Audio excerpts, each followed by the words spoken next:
everybody, it's great to be back here again on Itamar, and we are continuing with our fourth lesson of our lecture series on the laws of Shabbat from the book called Peninei Halacha by Rabbi Eliezer Melamed.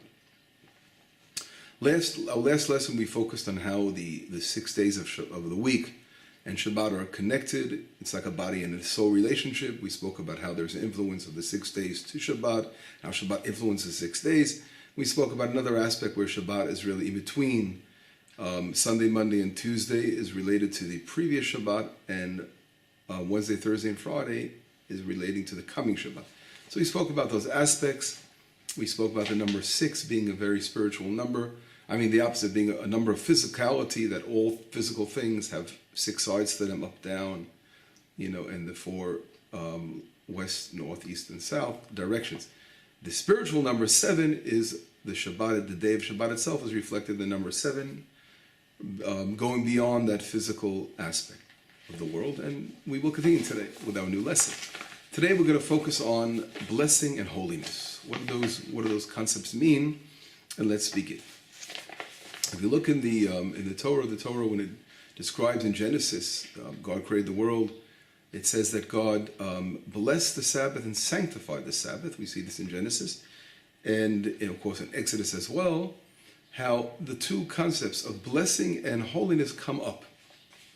And what does that mean exactly? So here we go on like this. Kadosh she'ach l'muchlat. If we look at the word kadosh in Hebrew, what does it mean to be holy?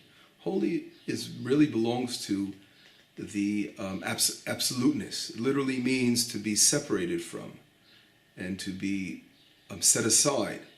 In other words, as opposed to something with boundaries in the physical realm, right, which has boundaries, the holiness just expands beyond all boundaries. It's something that's infinite, it's absolute. And that's a huge difference of holiness and something that's just mundane or regular physical or material. And that's the concept of holiness. Everything that is part of being holy, as we said, is without boundary. Blessing, on the other hand, has a different meaning. Blessing means addition or multiplicity, having a lot. That's blessing, right? It's very interesting in the Hebrew word. If we look at the word for blessing, is bet resh kaf, barech. That's the root of the word, and every one of those letters themselves are multiple. Bet is the first multiplicity of number, right? We want to say 1 is this individual, but we want to say 2 already. Bet is the second letter of the alphabet, referring to 2. That's the first. It's the beginning of multiplicity.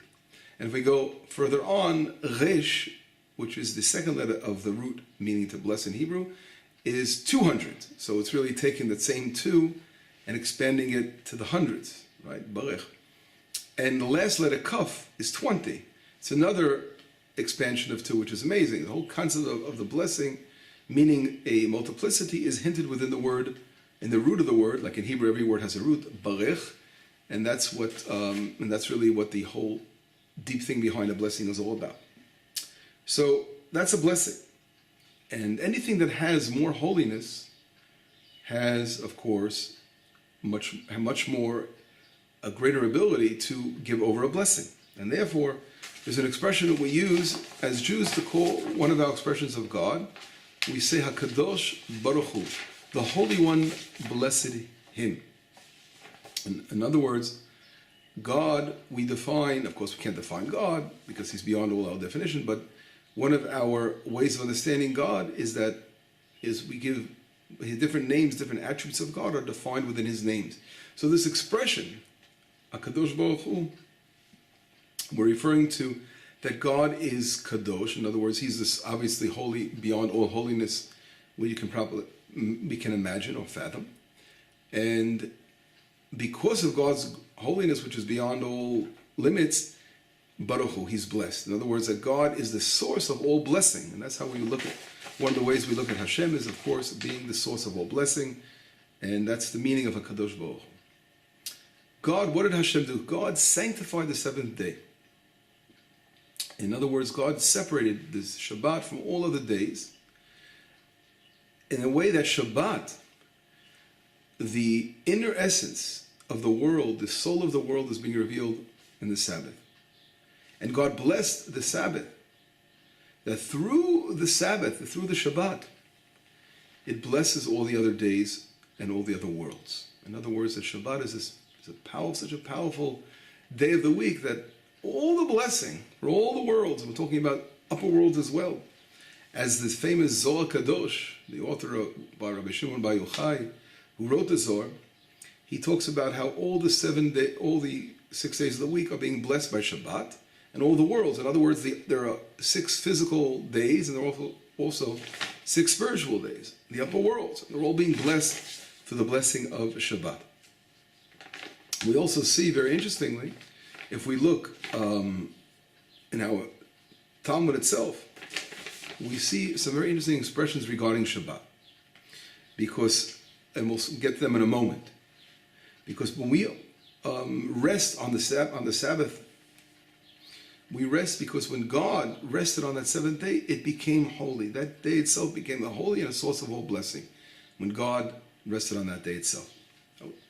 And therefore, through the Shabbat, obviously God is being a blessing and to us, allowing the Shabbat to bring us a blessing to the 6 days of the week that are going to follow.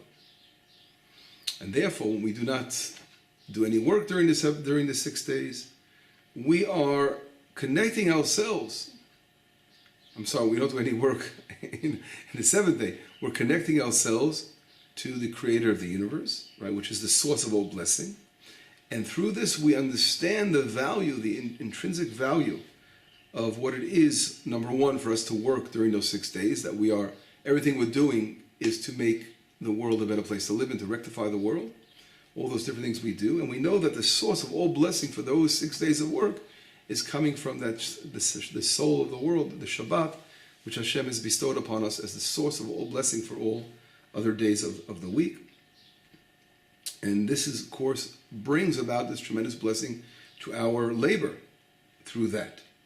And this, getting what I was saying before, what the Talmud teaches us that what is the quote? If we look in the Jerusalem Talmud, it says, Birkat Hashem hita ashir, the blessing of God makes wealthy. And what is that? That's the Sabbath. In other words, through the blessing of the Sabbath, we are going to merit in wealth. In our 6 days of work, we'll have a tremendous blessing in what we do.